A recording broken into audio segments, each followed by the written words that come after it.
this is the first video example I'm doing for physics this year, and so the routine I would say would be for you to write along with me. So if you want to take some time and pause this video and write down the problem, that's great, or at least write down what number we're doing so that you can go back and try it on your own later. And of course, the great thing about this is you can pause if I'm going too fast.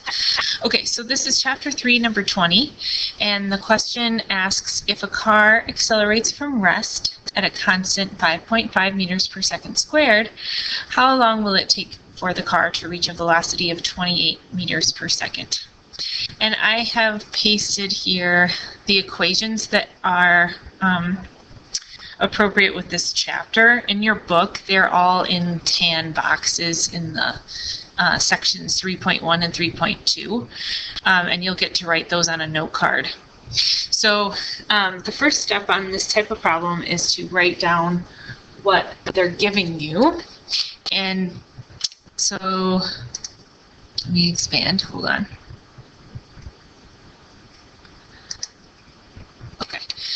And we're talking about a car that's speeding up here.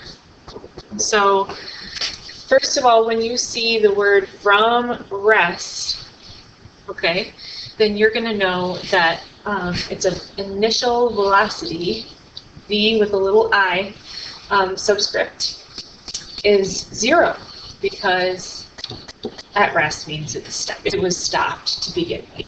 Okay. Then it gives you, well, later on, it tells you the velocity of 28 meters per second. Well, that must be the final velocity then, because we're speeding up in order to get going that fast. Okay. Then the other piece of information they give you, they don't really say what it is, but you can easily infer that this 5.5 meters per second squared, well, that's acceleration. They're telling you basically how many meters per second does this car speed up every second that goes by. And because if you notice the velocity is increasing to go from 0 to 28, then that's a positive 5.5, which I don't need to write the positive sign, but I do need to ask myself that in each problem, because your book will not always put a negative sign in front of the magnitude. It will just assume that you can tell whether it should be positive or negative.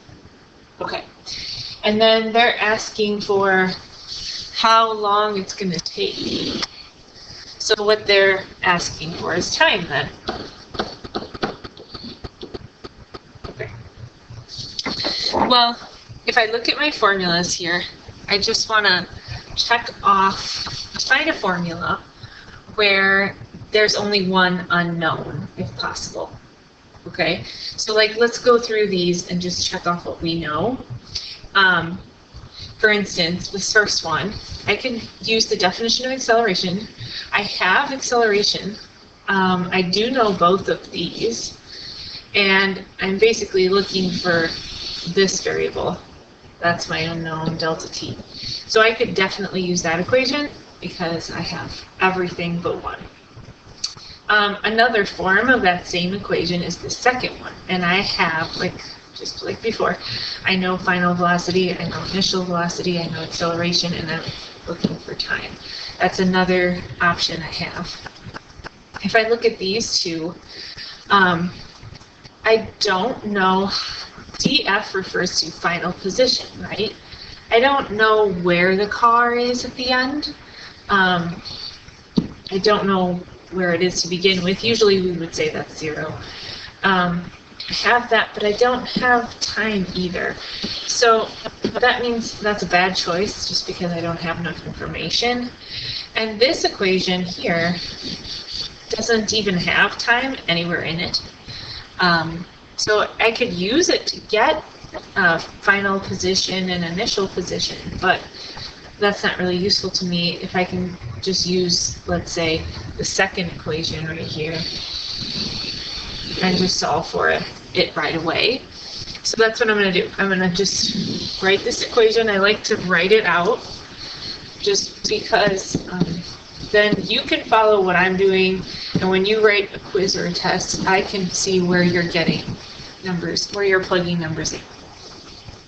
So here now, I have an equation I have selected. I know what the givens are, and now it's just plug and chug and do the algebra.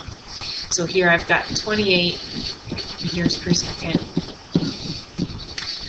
equal to 0 meters per second plus 5.5. I'm going to write it like that, times time, which is what I'm solving for. So I end up just dividing both sides. You know, if you take the 0 part out, which I could do, then I just have 28 meters per second equals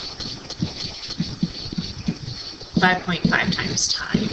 Divide both sides by 5.5, and what happens when you do that, right, with the units,